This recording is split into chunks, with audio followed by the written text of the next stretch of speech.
رہے ہیں ان بلا تاخیر دعوت خطاب دے سن حضرت مولانا عبدالرحمان صاحب انتہائی وقت مختصر ہے کیونکہ ہر بندے نے ایسا کوئی احساس ہے جیسے سننا بھی ہے وال سویرے سحر بھی کرنی ہے وال دنیا کے کام بھی کرنے انشاءاللہ تشریف گنم سے صرف 10 منٹ واسطے مولانا عبدالرحمان صاحب.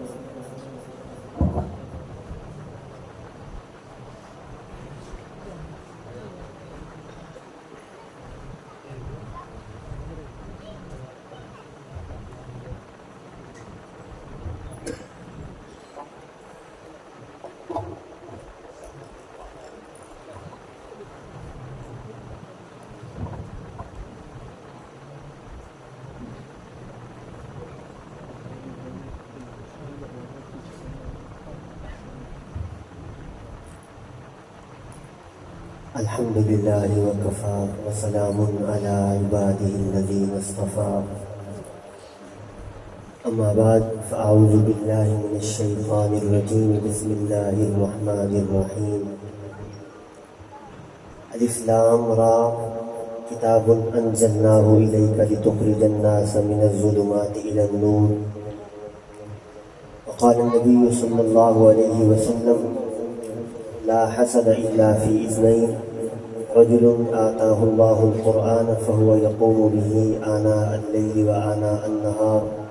ورجل آتاه الله مالا فهو ينفقه آناء الليل وآناء النهار. صدق الله مولانا العظيم وصدق رسوله النبي الصادق الأمين ونحن على ذلك لمن الشاهدين والشاكرين والحمد لله رب العالمين. دنیا کے شاعروں کا دیوان پڑھ کے دیکھو، دنیا کے شاعروں کا دیوان پڑھ کے دیکھو، پھر اس کے بعد رب کا قرآن پڑھ کے دیکھو. اپنے گھروں میں اندھیروں کی شکایت کرنے والوں، اپنے گھروں میں اندھیروں کی شکایت کرنے والوں، ہوتا ہے کیسے نور رب کا قرآن پڑھ کے دیکھو. دنیا کی کتابوں میں قرآن چمکتا ہے، قرآن میں اللہ کا فرمان چمکتا ہے. عادت بنا لے جو بندہ تلاوت کلام پاک کی، عادت بنا لے جو بندہ تلاوت کلام پاک کی، اللہ کی نظروں میں وہ انسان چمکتا ہے. انتہائی واجب الاحترام قابل تعظیم دوستوں، بزرگوں، عظیم الشان ختم قرآن کی محفل میں تشریف لائے ہیں. اللہ پاک اس محفل کو اپنی بارگاہ میں قبول و منظور فرمائے. وقت جو کہ انتہائی مختصر ہے، ملتان سے ہمارے عمر فاروق آوان صاحب، حافظ احمد معاویہ صاحب تشریف لا چکے ہیں. بیان تو ان کے ہونے ہیں، بس میں مختصر وقت میں اپنی بات مکمل کروں گا. لیکن آپ سے ایک درخواست ہے کہ اگر آپ کو کوئی بات پسند آئے تو آپ نے کیا کہنا ہے؟ حضرت درخواست ہی فرمایا کرتے تھے کہ میرے اس بیان میں بوڑھے بھی بیٹھے ہیں، جوان بھی ہیں، تندرست بھی ہیں، بچے بھی ہیں، ذرا بلند آواز سے کہیں سبحان اللہ. اللہ پاک نے کلام مقدس کے اندر ارشاد فرمایا الف لام را کتاب انزلناہ الیک لتخرج الناس من الظلمات الی النور. پروردگار عالم نے ارشاد فرمایا کہ یہ ایک ایسی کتاب مبارک ہے انزلناہ الیک. اللہ پاک نے فرمایا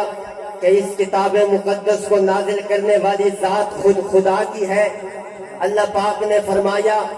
انزلناہ الیک میں رب ذوالجلال نے فرما دیا دنیا جہان کے لوگوں، قیامت تک آنے والے انسانوں، تمہارے ذہنوں میں یہ خیالات نہ آ جائیں کہ اس کلام مقدس کو امام الانبیاء نے اپنی زبان مبارک سے نکالا ہے، اپنے سینے مبارک سے نکال کے امت تک پہنچایا ہے. اللہ پاک نے انزلنا میں ذکر کر کے فرما دیا دنیا جہان کے لوگوں، قیامت تک آنے والے انسانوں، کتاب انزلناہ الیک، یہ وہ عظیم کتاب ہے جس کتاب مقدس کو نازل کرنے والی ذات خود خدا کی ہے. یاد رکھو آگے اللہ پاک نے فرمایا انزلناہ الیک، اے پیغمبر دو عالم ہم نے اس کلام مقدس کو نازل کیا، آپ کی طرف نازل کیا، آپ کے قلب اطہر پر۔ تو دنیا جہان کے لوگوں یاد رکھو، جس کتاب کو نازل کرنے والی ذات خود پروردگار عالم کی ہو، اور وہ کتاب جس ہستی پہ نازل کی جائے وہ ذات امام الانبیاء کی ہو، لانے والے جبریل امین ہو، تو یاد رکھو اس کتاب کی عظمت بڑھ جاتی ہے، مقام بڑھ جاتا ہے، مرتبہ بڑھ جاتا ہے۔ اللہ پاک نے کتاب کے نزول کے مقصد کے بعد اللہ پاک نے اس کتاب کے نزول کے مقصد کو بھی بیان فرمایا۔ اللہ پاک نے فرمایا انزلناہ الیک، آپ پر یہ کتاب تو نازل ہو گئی، لیکن یاد رکھو یہ کتاب صرف پڑھنے کے لیے نہیں آئی ہے، اس کتاب کا اصل مقصد یہ ہے لتخرج الناس من الظلمات الی النور، کہ آپ اس کتاب مقدس کو پڑھ کے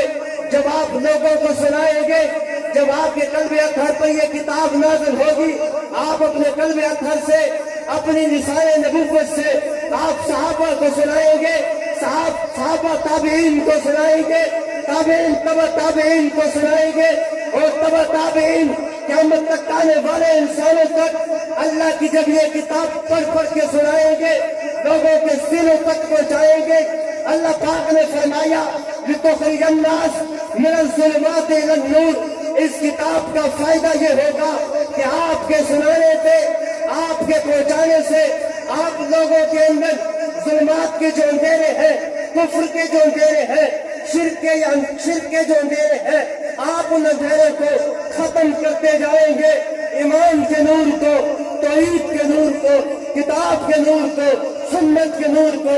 آپ ان کے دلوں میں اجاگر کرتے ہوئے چلے جائیں گے۔ یہ وہ عظیم کتاب ہے جو اللہ پاک نے ہمیں رمضان کے مہینے میں عطا فرمائی۔ امام الانبیاء صلی اللہ علیہ وسلم نے فرمایا دنیا جہان کے لوگوں لا حسد الا فی اثنین، دنیا کے اندر اگر تمہیں کسی پر رشک کرنا چاہیے تو وہ دو لوگ ہیں، پہلا وہ بندہ رجل آتاہ اللہ القرآن، رب ذوالجلال نے کلام مقدس کو اس کے سینے میں محفوظ کیا ہے، وہ بندہ صبح شام اللہ کے قرآن کی تلاوت کرتا ہے۔ امام الانبیاء نے فرمایا یہ ایسا بندہ ہے کہ جس بندے کے نصیبے پر مجھے اور آپ کو رشک کرنا چاہیے، پہلا یہ بندہ۔ دوسرا امام الانبیاء نے فرمایا رجل آتاہ اللہ مالا، ایک اور بندہ جسے پروردگار عالم نے مال عطا کیا، فَهُوَ يُنْفِقُهُ آنَاءَ اللَّيْلِ وَآنَاءَ النَّهَارِ، صبح شام اللہ کی راہ میں خرچ کرتا ہے، مساجد مدارس پر خرچ کرتا ہے، علماء پر خرچ کرتا ہے۔ امام الانبیاء نے فرمایا دنیا جہان کے لوگوں یہ دو ایسی شخصیات ہیں کہ ان لوگوں پر مجھے اور آپ کو رشک کرنا چاہیے۔ واجب الاحترام دوستو، بس میں آخری بات عرض کر کے اجازت چاہوں گا۔ پچھلے دنوں آپ نے دیکھا مانسیرا کا ایک بچہ ہے، نام اس کا ابو بکر ہے، عمر اس کی 13 سے 14 سال ہے، مدرسے میں پڑھنے والا بچہ ہے، مانسیرا سے اٹھتا ہے، عراق کی سرزمین پہ جاتا ہے، وہاں جا کر رب ذوالجلال کے کلام مقدس کو عراقیوں کے سامنے پڑھتا ہے۔ عراق کے لوگ اس ننھے ابو بکر کو پہلی پوزیشن دینے پہ مجبور ہو جاتے، وہی مانسیرا کا بچہ، وہی پاکستان کا نمائندہ، مدرسے میں پڑھنے والا ابو بکر جب ایران کی سرزمین پہ جاتا ہے، وہاں جا کر اللہ کے کلام مقدس کی تلاوت کرتا ہے، بڑے بڑے عرب ملکوں سے آئے ہوئے بچے پیچھے رہ جاتے ہیں۔ آپ کا ننھا ابو بکر حافظ قرآن ایران میں دوسری پوزیشن لے کے پاکستانیوں کو یہ پترانے پہ مجبور ہو جاتا ہے۔ دنیا جان کے لوگوں، پاکستان کے اداروں، پاکستان کے عدلیہ کو، پاکستان کے حکمرانوں کو یہ بات بتانے پہ مجبور ہو جاتا ہے کہ تم مدارس کے خلاف پروپیگنڈا کرتے ہو کہ مدارس نے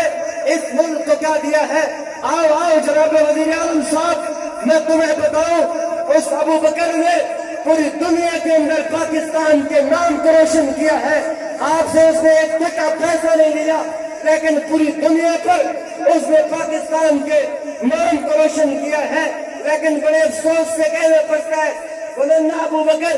جب واپس آتا ہے تو ملک کا کوئی بڑا سربراہ، ملک کا کوئی بڑا وزیر اس کی شان میں دو لفظ نہیں کہتا۔ بڑے افسوس کی بات ہے،